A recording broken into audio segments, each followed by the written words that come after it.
come down and threaten us. Is the singularity here? The military-industrial complex. The truth is out there. The seven mountains of the influencers of culture. To be as gods, Catapult to propaganda. From a mostly secure, undisclosed split-level location in a cul-de-sac somewhere in the heartland of America, this is A View from the Bunker. Now, here's Derek Gilbert. As Christians, we know that we are surrounded by principalities, powers, rulers of spiritual darkness. It's why the Apostle John warned us to test the spirits, because not all are from God. Welcome to A View from the Bunker. I'm Derek Gilbert. Appreciate listening at VFTB.net or watching, if you're watching, youtube.com/Derek Gilbert. The question is how we reach people who may not be in church, and especially young people who are allowing the internet into their heads 24 hours a day, 7 days a week. They've all got cell phones that are connected to the internet, and most of us, parents and grandparents, don't take them away when they go to bed at night, so they are doing things and interacting with people we would never let past the front door. So, how do we reach them in a way that conveys the message that the spirit realm is real, that there are players on both sides, good and evil, and that they need to be very careful about the side they choose and how they interact with that realm? Our guest is making that her mission through the use of words. She is an author. She's a publisher as well. Her website is larispress.com, and I'll ask for a correction on my pronunciation there in a minute. But the writer of a number of books, author of a number of books, and her fiction work specifically aimed at younger readers. Her nonfiction book, Free to Be, Defeating Insecurity, Transforming Relationships, Building Character. A book for preschoolers and young children, The Faithful Prince, and the first book for young adult readers in a series that looks very interesting. The series called Between Realities. Book 1 is Confronting the Darkness, published in May of 2016. We are proud to welcome to the program for the first time author Sarah Tunn. Sarah, it's a pleasure to meet you. It is a privilege to be here, Derek. Thank you so much for inviting me on. Well, as we discussed before hitting the record button here, we don't know exactly where this conversation is going to go, but and why I keep saying conversation. But you're approaching this topic in the same way that Sharon and I have been trying to approach it for about the last 11 years, and using fiction as a means to open the door. And that's right. Sharon is writing more adult supernatural fiction, X-Files meets, Christian worldview. I did one that was a science fiction fantasy mashup aimed at younger readers called Iron Dragons. Confronting the Darkness, your protagonist is a 10-year-old girl named Jasper. And you got my attention when you described it as, how is it? Something meets Wrinkle in Time. Madeline yes. L'Engle. Yes. Yes. C.S. Lewis meets Madeline L'Engle. Yeah. C.S. Lewis, there's a little bit of a younger aspect or a younger version of Screw Tape Letters and a bit of a flavor of the Narnia series. So there's fantasy, it's sci-fi fantasy, but some people, including yourself, remember A Wrinkle in Time. It used to be on the prospectus for schools, sci-fi for sort of 10 plus. And yes, the idea of the book began a long time ago. The most important aspect to convey is that, if you think of young people, any of us, but particularly young people reading books, they're by themselves. There is no distraction, and they get an opportunity to use their own imaginations. Nothing's filtered in, and they're not bombarded. Even if they're reading on a Kindle or whatever, they're just reading a book. And so it's them, their eyes, their imaginations. And my aim is to grab hold of children before they become cynical, before they refuse to recognize God. Romans 1 talks about our knowledge of God. We know God exists. I think that up until about the age of 2, they are seeing angels. And I don't think there's a coincidence people say the terrible twos. I think that's when the battle really starts. But the main impetus for what I write is to encourage people to be everything God's created them to be.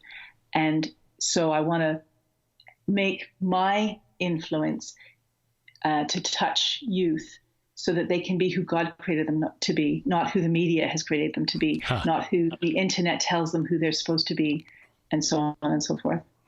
So through a book, they have that intimacy where they can be real with themselves. And so that's the aim. Yeah. When I was the age of your protagonist, I was all about books. I went through everything I could get my hands on in the school library, the local library branch in Chicago, and read some things that were beyond my years. But Madeleine L'Engle and other books like that opened up my imagination were very influential. I soon gravitated toward hard science fiction, and of course that had a very strong influence on me as well, and it was not a Christian influence. But thankfully, I've moved beyond that. Still have a love for hard science fiction, but I understand now that you can meld that with Christian faith, which is something I didn't believe until about 15 years ago. When I wrote my novel, The God Conspiracy, which was more of a conspiracy-type thriller with a supernatural flavor to it, one of my characters was a boy about the age of Jasper.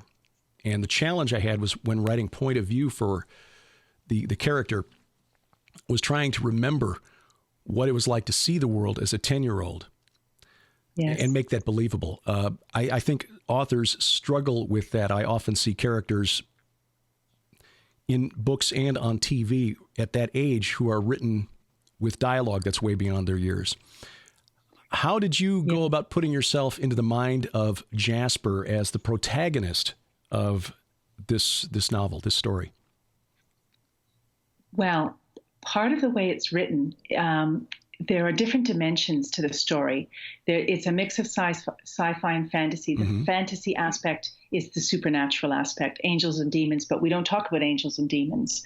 God's mentioned once in the book, but if somebody would pick it off the shelf, it's not obviously a Christian book, although all the values of Christianity are there. Right. So there's that aspect, and there's the supernatural aspect where the father of the child, Jasper, is a scientist. The story takes place in the 60s when that is the explosion of cynicism, exploration. Neil Armstrong landed on the moon in 1969. People are asking questions, social upheaval, all kinds of stuff going on. And so this girl, she's a little bit precocious, but she, in order to prevent her sounding older than her years, she's bright, but she has very low self-esteem. She thinks that she's the dummy of the family because she's the youngest and she's not a scientist. And she doesn't realize that actually she is incredibly imaginative. And in fact, people think she's imagining things when various things, experiences she has that are supernatural, that she doesn't realize are supernatural. So what I did was I introduced the spiritual world that she's completely oblivious to, which allowed me to speak in a way that it's for 12 plus, so it's not too sophisticated language, but allowed me to speak more beyond a 10-year-old's scope. But the main action of the story, or there's multi dimensions, but the dimension that she's in, it's the 10-year-old telling. Well, it's third person, but it's from a 10-year-old's point of view. Right. And she only has one other person with her, which is an old man. And so he speaks to her not in a patronizing way, but he is speaking to a 10-year-old. So the way around it is who else is involved in the story, and having kind of a two-tier structure where there's the supernatural that the reader knows about, but it isn't till very deep in the story that she has any inkling of what's going on. And that way we can see it. It's kind of it's a counterpoint to the Harry Potter sort of thing, where instead of you've got a lot of darkness that's attractive and interesting, but good versus evil from that perspective. You still have good versus evil, but it's without it being threatening to a 10 or 12-year-old, it's quite truthful to my understanding of the spiritual realm and what happens, what goes on. This is where the screw tape letters is kind of reminiscent. What goes on in our minds? Joyce Meyer wrote a book, Battlefield of the Mind, and it is a battlefield, and we know that as adults.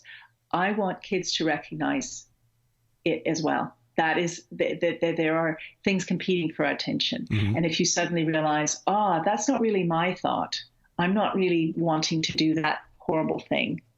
It doesn't mean you're not giving ownership or responsibility, but it helps them to understand that there are competing forces outside of ourselves that are competing for our attention, competing for our investment. Loyalty. And so I hope that answers the question. The two-tier structure allows the child to sound like a child, but there are other tiers, other aspects to the story, so that a 15-year-old is still interested. And even an adult, I have had a lot of adults read it, because I suppose I'm marketing particularly to mums and grandmas who want their kids to read stories that are interesting and well written, but that aren't so heavy and dark. Mm-hmm. And what I would say is distasteful, just oppressive. Mm-hmm. So trying to appeal, and therefore I've had a lot of older people, particularly women, review and say that it is accomplishing that. It is tapping into that childlike innocence mixed with the lack of self-esteem that people, when they're going through puberty, are experiencing, and they are down on themselves and they look elsewhere for things. And instead, no, what is inside you? Who are you? What's inside you? And you know what? There's a lot of good stuff going on. Mm. The premise of the book, and I'm looking at the description at your website here, Larus Press, ALRUS Press.com, begins with Jasper waking up in a world of utter silence and total isolation, which for a child, especially one of low self-esteem, has to be absolutely horrifying, terrifying. From that point, then, how do you... How does the character interact with this world of shadows? Do they try to terrify her or scare her initially, or is it a little more alluring and seductive and trying to draw her in through promises?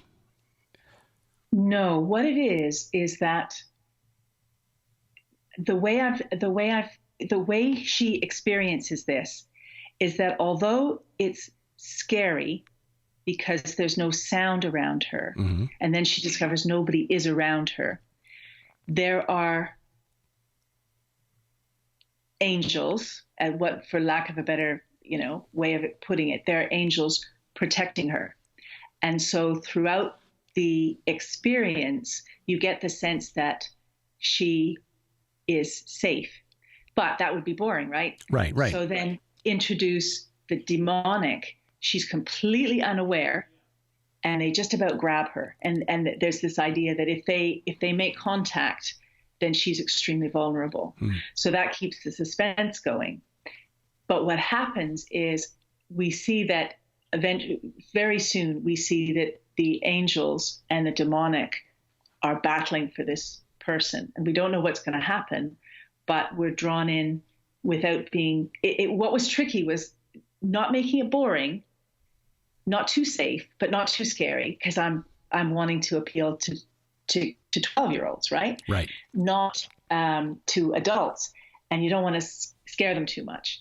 So that was a bit tricky, but I think that is really what's happening. So, in a sense, we are, and children before the age of responsibility, there is a certain level of protection. Now we can go into the theology, and if you're raised in a Christian home and you're not raised, but that's not what we're here for. But it's to give the sense of what is happening beyond what we can see. There is a lot happening beyond what we can see, and how the world operates completely oblivious to it. But deep inside, you know that there's more than what we can see. Mm-hmm. And if a child finishes the book just knowing that much, and there's lots more, but just knowing that much, it keeps that open. It keeps that door open away from cynicism. Oh, there's not that, there was a big bang, and when we're dead, and we're just animals, and all the other tapes that are being youth are being subjected to. Yeah, the naturalistic bias, the scientism that is pushed on us in public school especially. It's funny how I catch myself in that sort of bias even today, which is based on the premise that if we humans with our limited perceptions can't see, measure, and quantify something, it doesn't exist. And of course, that is based on the assumption that we can perceive, quantify, measure everything, which by definition would make us as gods.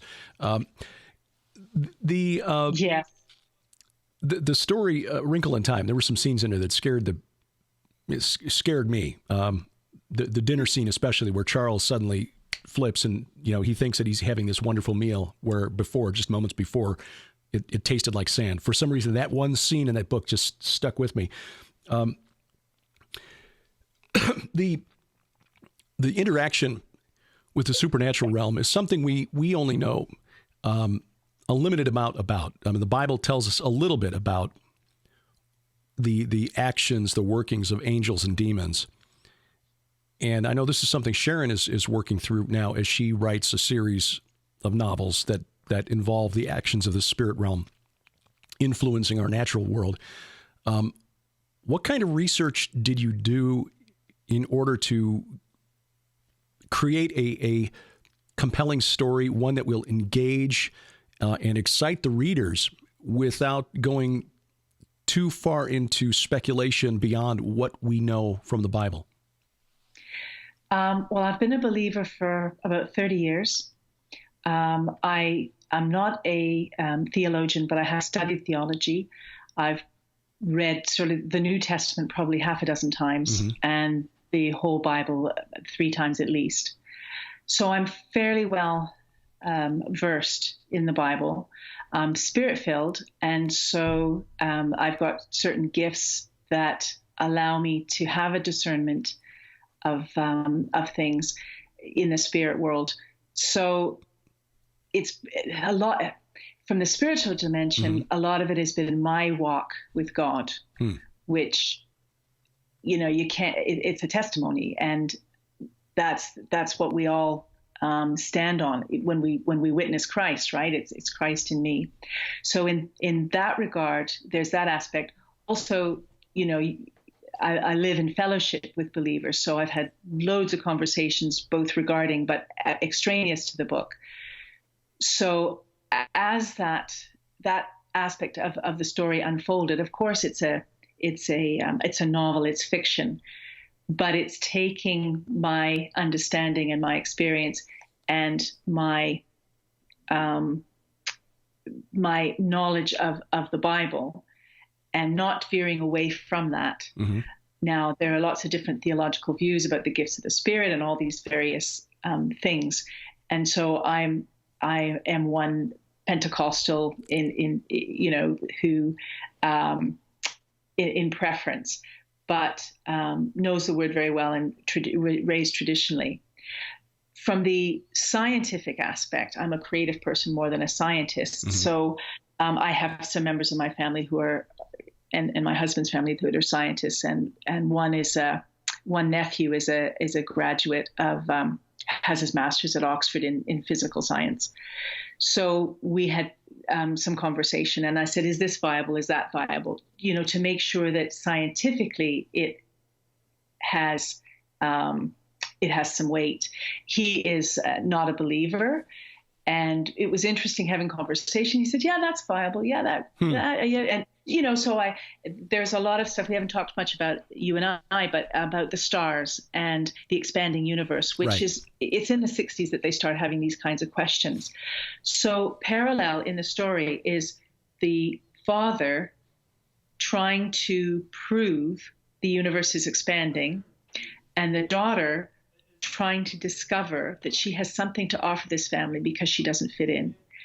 And what happens is she proves that the universe is expanding. Oh, cool. So So I did have some people read the book that were not believers and that were sci-fi buffs. And one guy said, initially I thought, no, this isn't viable. But by the time I got to the end, I thought, yeah, I can suspend my suspend my disbelief enough to say, yeah, this is conceivable. So, and I thought that was high praise indeed from somebody who's an atheist. Yeah. So it was a mix of my own journey in terms of understanding the spiritual aspects with some research in terms of the science fiction. And I'm old enough to remember the 60s. I was a child, but so, it's a marriage of who I am and what God's put in me with a bit of research and a whole lot of imagination.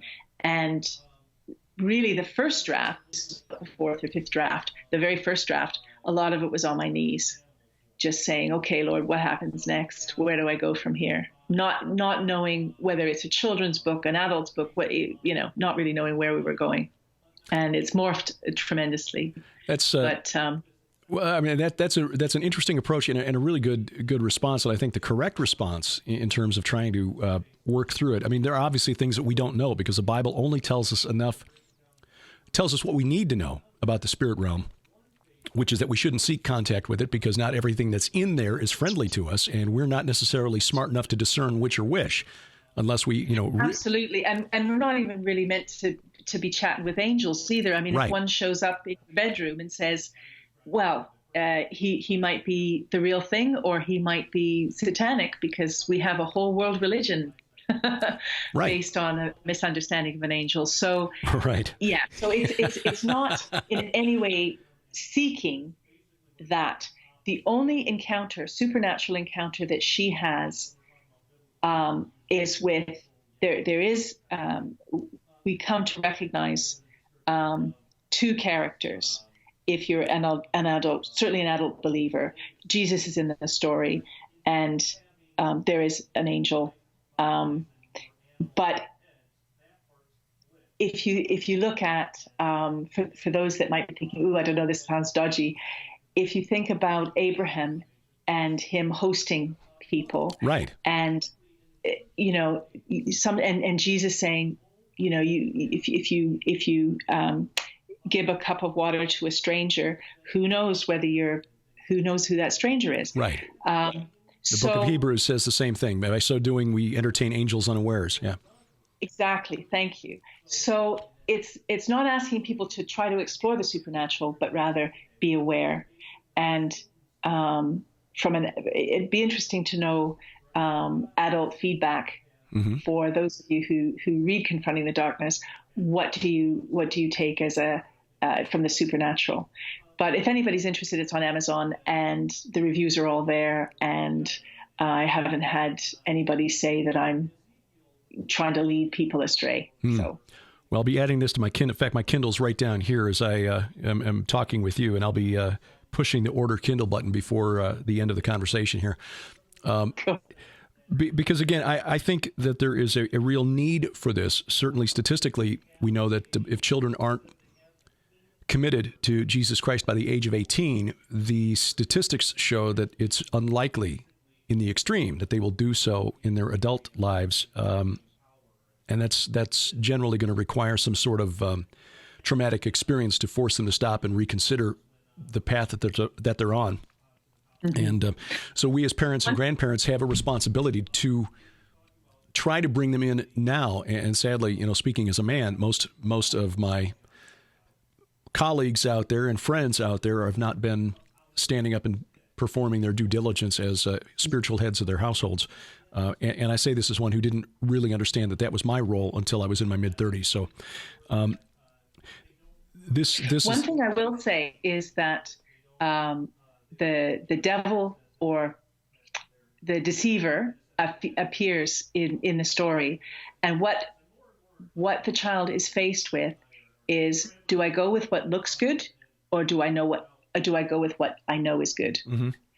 And it's very important. And there's even the element of, you hear about Facebook and all the various media. And I think there's something called Yellow now, and it's for kids, and there's no screening, and you have no idea who. And so there's a moment where she's really drawn to somebody who is absolutely evil. And the reader knows that the reader discovers, mm-hmm. I think a reader will recognize the evil before the child does.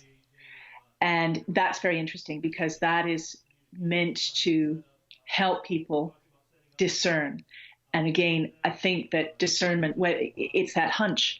And if you indoctrinate people to only go so deep because of technology and things, you kill that discernment. And that discernment is as powerful, whether you consider it spiritual or just that fight or flight reaction. Mm-hmm. This is not a good situation. And we, even unwittingly as parents, we can confuse that ability by saying, oh, so-and-so is my friend, and say hello and be polite and all that, when actually the child senses, no, there's something not right. Yeah. That we don't sense, because we just don't see that person as a child would see. Yeah.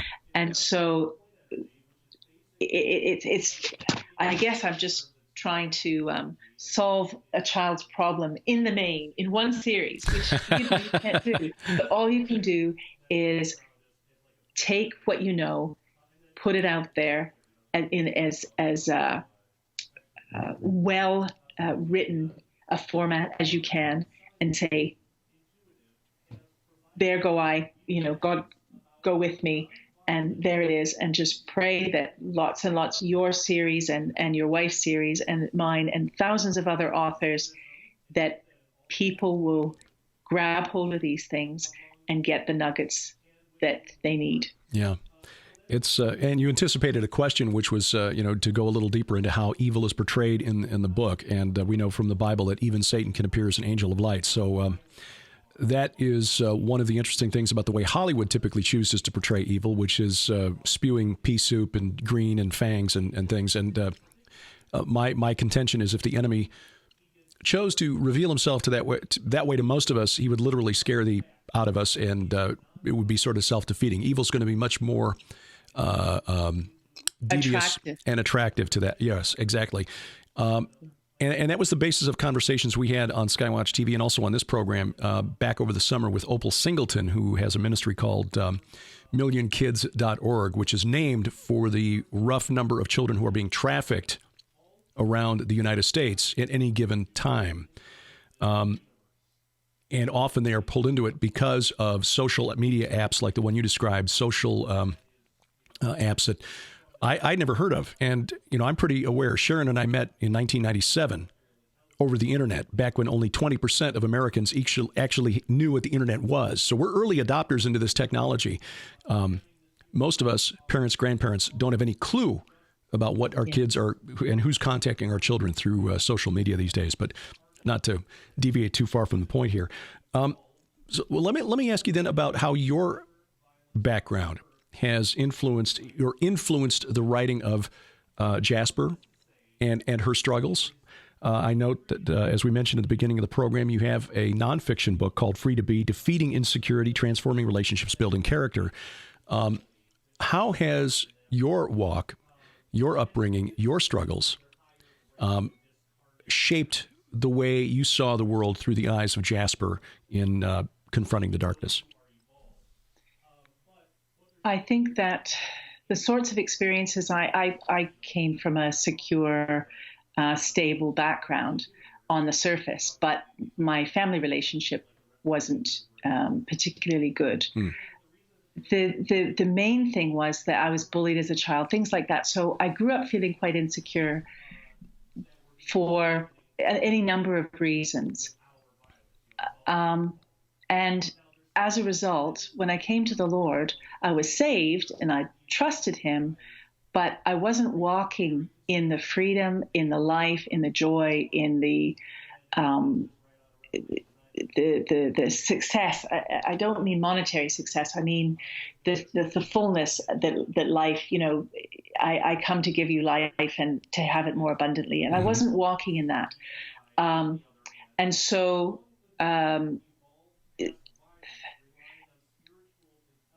eventually I realized I was living with a cloud over my head. And it's not until you know there's a cloud there, that not everybody else has a cloud, that not everybody walks around feeling insecure, feeling doubtful, feeling oppressed, that's not how we're meant to live. It's not until you realize the cloud's there that you think, actually, this cloud shouldn't be here. And my theology didn't match with how I was living. Mm-hmm. And so I learned, I had some counseling, I had some deliverance, I had some deep teaching and my own probing of the Bible, my own relationship with Jesus. Through all those things, I got rid of the oppression, I got rid of the cloud, I got rid of the insecurity.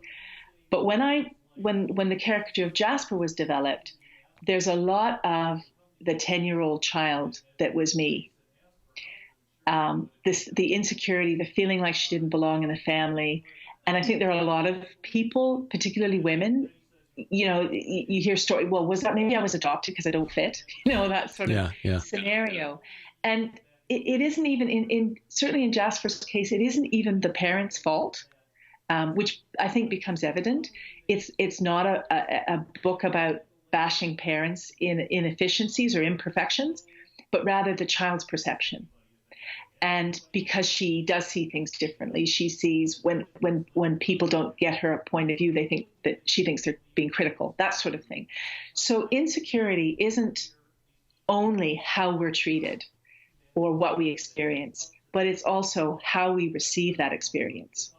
It's just like now they have those comfort rooms in some of these universities, and where people have said, oh, we can't have certain guest speakers because it's too difficult to deal with, it's too contentious.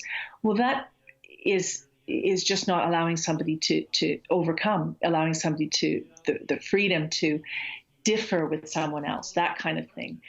So it's the difference. It's a different perspective. We can walk around thinking that we're victims, or we can walk around thinking that we're overcomers. And it's the same person. It's just your perception of what your experiences are. My personal theology is God is sovereign, and everything I've experienced, good, bad, and in between, he knew about. He knew it was going to happen, but it's molded and shaped me. So the bullying, for example, I learned compassion. I was insensitive. I was a loud extrovert, very cheery, happy little kid. After the bullying, I was insecure, but also I would never be unkind to somebody, not on purpose. I learned compassion, and that was the first hard knock lesson. But I went from being thick-skinned maybe or oblivious to thin-skinned. Why did I have to go through that? The Lord knows. And I know now as an adult that although that was difficult, I can see how the lack of sensitivity I might not even have come to the Lord, just so oblivious. In terms of family differences, you're put in a family to grow and to prosper, and my needs, were met. We just didn't have good family dynamics. We'll leave it at that and say that happens sometimes, or a lot of times, but it makes you who you are. And so I suppose there's a little bit of a happy ending biographical aspect to this story, because without giving the whole series away or anything, by the end of the book, Jasper recognizes that her family loves her. And if that speaks to teenagers that think, oh, my parents don't know anything, my parents don't care, well, actually, it's the perception. Right. And sometimes it's just the perception, and actually you need to just receive what they have to offer. Yeah. I can relate to that. Yeah. Yeah. I was a teacher of high school for a number of years, and I absolutely adore teenagers, and I think I'm an anomaly. as well, that I may change my mind in 3 years, and decide, oh, now I get why people don't like teenagers. But I do really like them. I really get them. I think that, what did I say on the back of my book? I'll tell you what I said on the back of the book. Her ideas come from imagination and a love for people. She particularly adores teens and empathizes with them for the challenges, temptations, and ambitions they face with so much passion for life and so little experience of it. That's well put. And that's my take. They don't know anything, but they act like they do. Right. And they are 100% sincere, and that's why I love them. Yeah. It's funny because our daughter, who's now 26, had thought that she was going to be an English teacher when she completed her schooling. This was during high school. And after talking to a couple of her teachers, she changed her mind because she decided that as a teenager, she didn't like teenagers. So, which is too bad because she would have been a really good one. She has a real love for literature, and she did some writing when she was in her teens that was way beyond her years and really good. But she's found a different calling, and she's really good at that too. Maybe she'll come back to that someday. Well, listen, I'll tell you, I never did a degree in English. I shied away from it, and years on, I'm writing books, and without ever having studied it. I did have to go back and encounter a few professors here and there. But what I found, I did a drama degree, and I steered away from plays because I thought, well, if I write a play and it's bad, I've got no excuse. But if I write a book, I've never studied, so I'm okay. You have an excuse to fall back on. Well, I did the next best thing. My degree's in econ, and I just married a woman who's got a minor in English. So she's the one who can tell me that I can't diagram a sentence, but she can tell me when things are not where they're supposed to be, not in the right order. So why then is it this love of teenagers that led you to write this series, the Between Realities series, and aim it at that age group? And why did you choose that age group instead of aiming your fiction at people of, our age, adult age? I think when I started the book, as I said, the first draft was on my knees. And as I started the book, I didn't know it was for young people.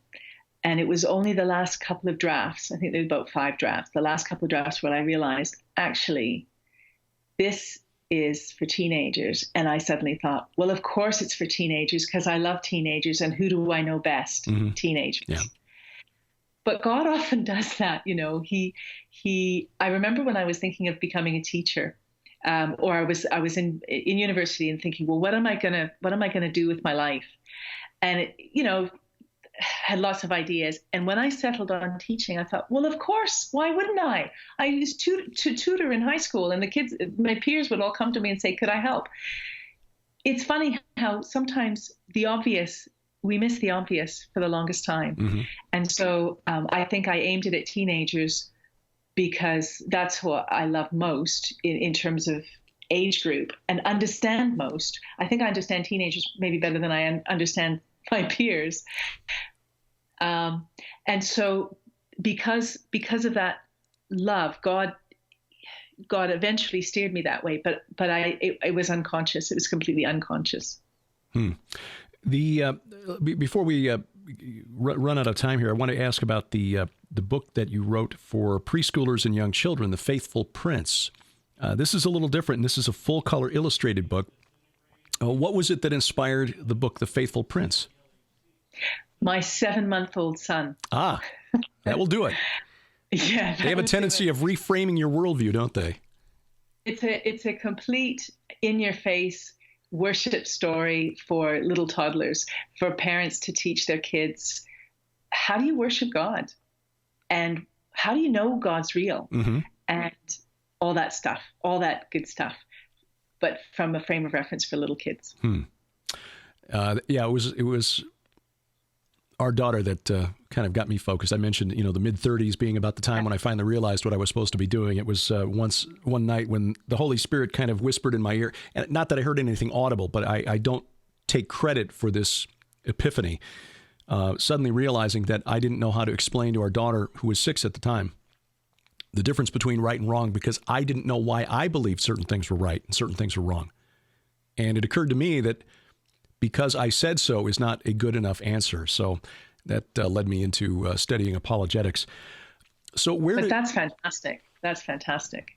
Well, the power of children, and you often hear stories of people who they have addictions or they have issues or whatever, and it's the questions of their children that suddenly wake them up and change them. Yeah, which is fantastic. One of the best answers to an interview question I've ever heard was when I heard the conservative columnist Cal Thomas interviewing Johnny Cash, and he asked him, "What do you want on your headstone, your memorial marker when you die?" And Johnny Cash replied, "He was a good daddy." Brilliant. And that's fantastic. Yeah. I wrote a poem a while back, a long while back when my son was an infant, and there's a line in it, to raise you to know the King of Light. So, the poem is about, what do I want to do with my life? And then I look at you and I think, what is my job? To raise you to know the King of Light. And I don't memorize my work, so I couldn't quote the whole thing. But so often I'm looking at him and we're talking about something, and in the back of my mind, I raise you to know the King of Light. So I understand Johnny Cash's sentiment. Yeah. And he certainly had his share of struggles and temptations as well. But he won in the end. He did. Amen. Yeah. So where does Jasper go from here? How many books do you envision in the series? And as she ages, how will her challenges and temptations change? Yes. I've only, in my mind, clarified the second book, which is called The Three Stones. I do know that I think that there are 7 books. And I believe that the next book is not so very far in the future, maybe 6 months. So she's still 10, 11 years old. But she'll probably remain a child, because I've got another series, untitled, about teenagers and proper teenagers. Mm-hmm. And it's about the main character is a girl who dances. And it's much more Christian. It's much more obviously Christian because she's a committed Christian. But as you mentioned, your conversation with your daughter when she was 6, this girl is challenged. Well, why do I believe in what I believe? Why do I know this is right? And it mixes end times. And what's interesting, if there are any authors listening, nothing is ever wasted. Mm-hmm. In this book, I've only written the first draft, but in this book, there are 2 other books that I started to write and never finished because they didn't go anywhere. And they're in this book. There's Aliyah, when the Jewish people go back home. There's a whole strand of that. And so that's more the teenage thing. Whether Jasper, to answer your question fully, whether Jasper goes into her teens, probably not. Probably the series will end by the time she's about 12 or 13. But the teenage years are caught up with another girl. And I've only written one draft, and it was 6 months ago. I can't remember her name. I know how that goes. I was trying to remember the name of my young character, and I couldn't remember. I finally did it, but it was like, oh my gosh, that was like 10 years ago, and I don't remember his name. But I know there's been a lot. Some authors probably remember their plot lines in depth and every character and every nuance for everything, but I don't. There's only so much space in here, and every now and then you have to clear the cache. So sorry, it's gone. But I know where to find it again, so at least I don't have to try to worry about memorizing it. Well, there's a lot of water under the bridge between then and now, and a lot of things change in life. And hopefully that these books getting into the hands of young people today, that by the time they're our age, they will have had some different choices along the way, and it won't take unexpected life changes to motivate them to seriously consider what it is they believe and how they can know that the Bible is true. Now, there's another aspect to all of this. The Lord says, don't make plans one day at a time, that sort of thing. Right. And time is short. We haven't talked about one of the impetuses for our writing. Both of us is time is short and yes. Things are hastening quickly on to who knows where. Right. I think my worldview is that when things change, when the kingdom of God comes down to earth, things will be very different. And whether it's our children or our grandchildren, the world will be a completely different place and their calling will be completely different. I don't think it's going to end. Mm-hmm. I think it's going to be transformed. Right. And who knows what that means. But from my perspective, I think it's going to be positive. Ultimately, we know who wins. Right. But yeah, so a part of me just wants to get on and get the books written. But there's another part of me that's learned, no, go with the pace God gives, because he knows the beginning from the end. Mm-hmm. And there's so much we can do nowadays that's good, but it's much more important to do what's God, and the rest takes care of itself. Amen to that. So.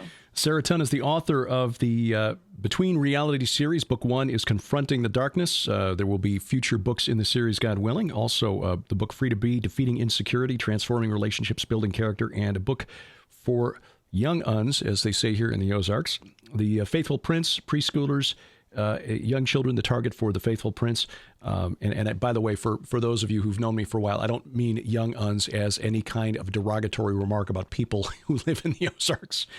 I've got a Chicago bias that I have to work to overcome a lot, and I did find out that UUNs is actually something that folks south of Interstate 80 will say, and so I've learned that that's just how folks talk, and so forgive me for making it sound like a derogatory remark there.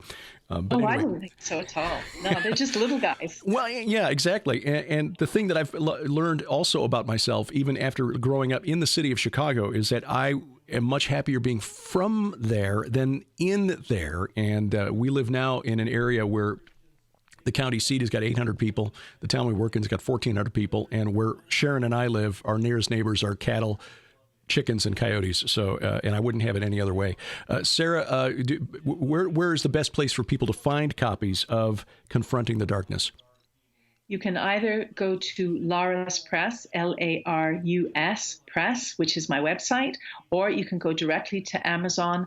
If you just type in the title, Confronting the Darkness, my name's Sarah Tunn, SARAHTUN, and the book will pop up.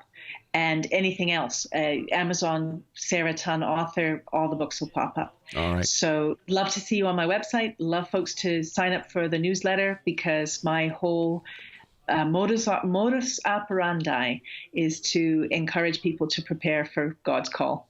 Amen to that. Sarah Tunn, again, the author, Confronting the Darkness, book 1 of Between Realities. A pleasure getting to know you, and look forward to staying in touch and finding out what happens next in the world of, in the life of Jasper. Amen to that. And for your books as well. All the best. To find out more about Sarah Tunn and her books, check the links in the show notes. You'll find them both at the audio podcast website, which is VFTB.net. That's what we call your basic acronym, View from the Bunker, VFTB.net. And if you're watching this on YouTube, and we thank you for subscribing, that's youtube.com/Derek Gilbert. You'll find links there as well to her website, laruspress.com, and links to where you can find the book, Confronting the Darkness, book 1 of the Between Realities series. And I look forward to reading that as soon as I have time. I'm in the process of trying to write my own. Promised the manuscript to Tom Horn by the end of December for the book, The Great Inception, Satan's Psyops from Eden to Armageddon. That's the working title. And the plan, if all goes well, is to have this out in time for the spring. So your prayers for clarity of thought and word are greatly appreciated as we work to get this finished up. Essentially, it's a look at how the supernatural war between God and the gods, especially for control of holy mountains, plays out in the Bible.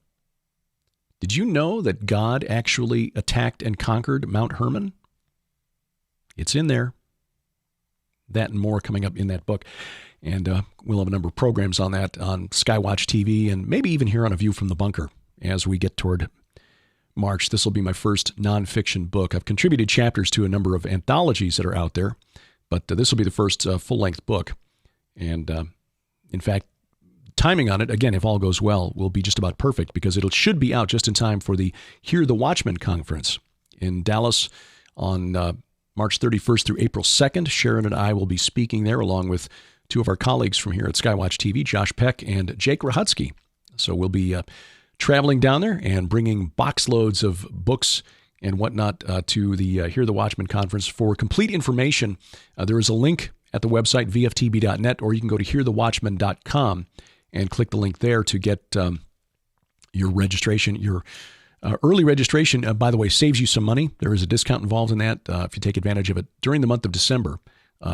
So get registered now, and then we pray that we will see you in the spring in the Dallas-Fort Worth area.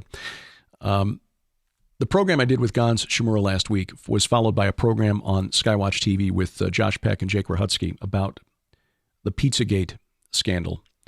And I might use the word so-called scandal because at this point, as of this recording, still have not seen hard evidence that connects any of this disturbing imagery around the Comet Ping Pong restaurant to anything firm in the way of criminal activity.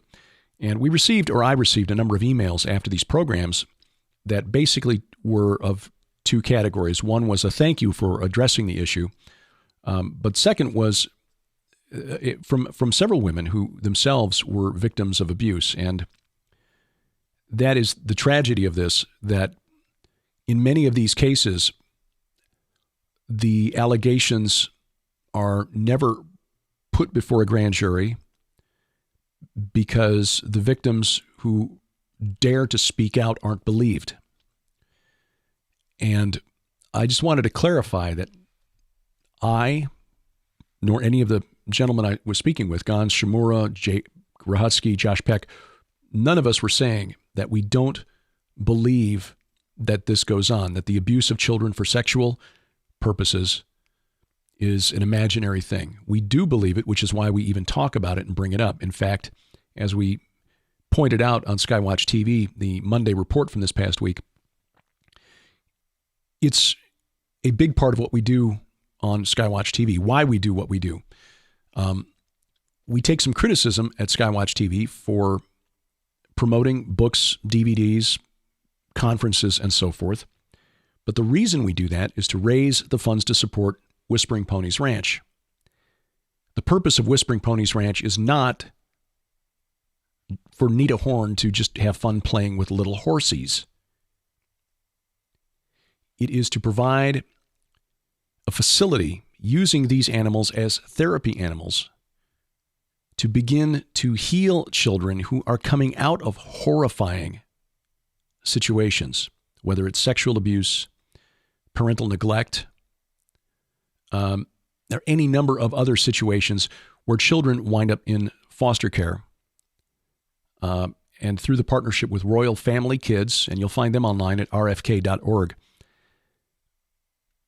facilities like Whispering Ponies Ranch are used to begin to build a bond of trust to children who have been so emotionally and spiritually scarred that they don't want to let anyone in.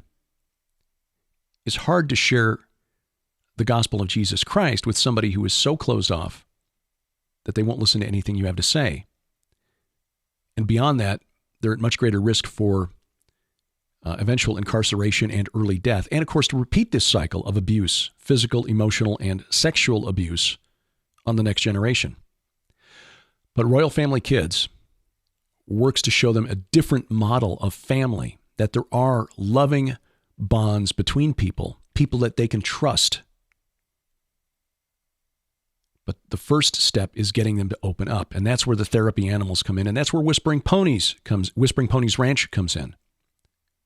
Nita is training these horses, and horses are being gifted to other facilities that are using them as therapy animals. The reason we do what we do on Skywatch TV and the reason we promote books and conferences and DVDs is to support the ranch and support it so well that Royal Family Kids doesn't have to pay a cent to bring the children to those therapy animals. That's why we do what we do, and that's why we talk about this topic. Our only point in questioning the narrative of #Pizzagate is to suggest that it's not helpful to victims who have suffered abuse to make baseless accusations, or accusations at least without enough evidence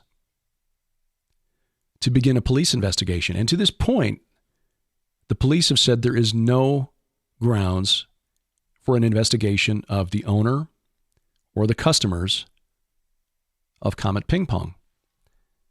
Yes, the artwork displayed there is sometimes disturbing. Some of the people connected to the owner have very disturbing tastes in art, in particular Tony Podesta, the brother of John Podesta, Hillary Clinton's campaign chair. We understand that. We get that. But much of what is being thrown around is based on interpretations of certain words from emails that were divulged by WikiLeaks, emails from John Podesta's Gmail account. And the interpretation of those code words is open to question. I haven't seen a law enforcement source confirm that those words mean what some researchers say that they mean. And until then, we're throwing accusations around without solid evidence. My concern is that doing this might lead the major media, which has already turned fake news into an internet meme, that they will then take the very real phenomenon of child sexual abuse and debunk it in the way that they debunked satanic ritual abuse back in the late 80s, early 90s. Throwing around accusations without firm evidence gives them ammunition to claim that this is just another satanic panic. And that doesn't help the victims. So we've been talking about it on this program and on PID Radio since 2005. We've done programs back in the early days, and I've done a number of interviews with people who've researched this, researched cases like the Franklin Credit Union cover-up, the Finders cult scandal from Washington, D.C., an investigation into the Finders shut down by the State Department on the grounds of national security, I point out. The Franklin Credit Union scandal involving a very well-connected homosexual pimp who was able to get 15-year-old rent boys tours of the White House late at night during a Republican presidential administration, I add. So this goes on, and we know that Washington, D.C. has these vile creatures swimming in those dark waters. I have no question of that. There is no question in my mind. But before we start accusing specific people of specific things, let's have evidence. We do know, for example, that the former Speaker of the House, Dennis Hastert, a Republican from Illinois, was recently charged by the FBI with essentially paying hush money to a young man that he abused years ago. And we know that Mr. Hastert, Speaker Hastert, is friends with John and Tony Podesta. In fact, Hastert's son worked for the Podesta's lobbying firm. So we've got a connection there, but all that proves is that John and Tony Podesta are friends with Dennis Hastert. It doesn't prove any specific activity on their part, but that at least is concrete information.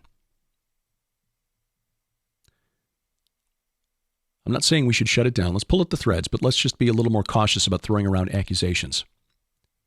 Because again, it gives the major media, which has a vested interest in preserving the status quo, keeping things the way they are, gives them ammunition to debunk everything that any victim, any child victim of sexual abuse might bring to the public attention down the road.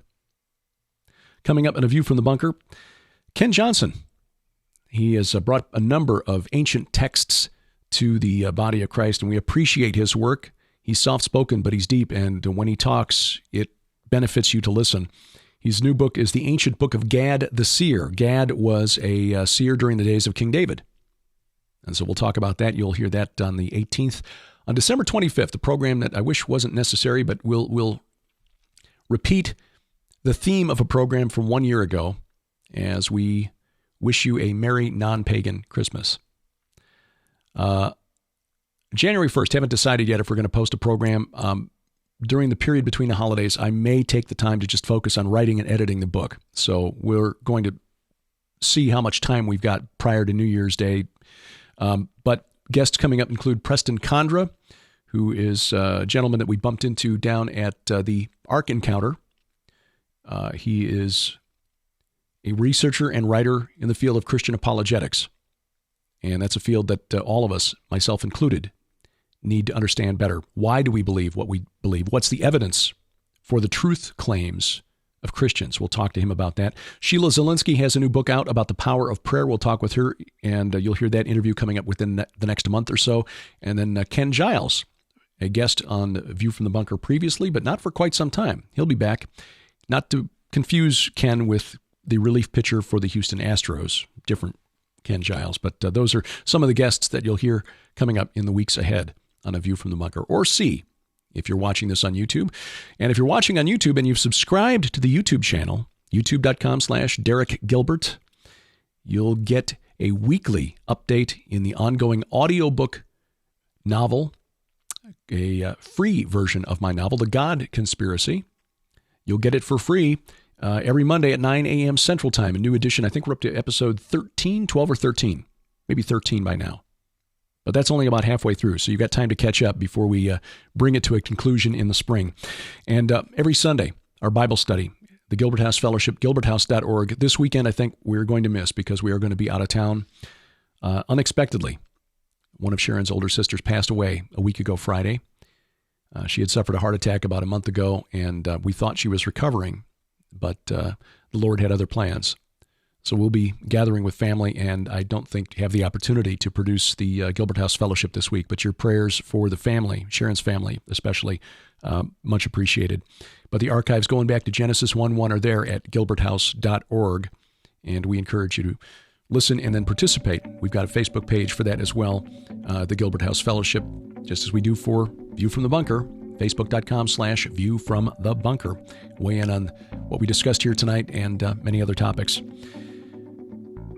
We appreciate you also leaving a review at iTunes, Stitcher, or wherever else you happen to run across this particular podcast. And we remind you that A View from the Bunker is a production of Gilbert House, released under a Creative Commons Attribution, Non-Commercial, No Derivatives 4.0 International License. The opening theme is by Kevin MacLeod. His website is incompetech.com. We wrestle not against flesh and blood. I'm Derek Gilbert, and this is A View from the Bunker.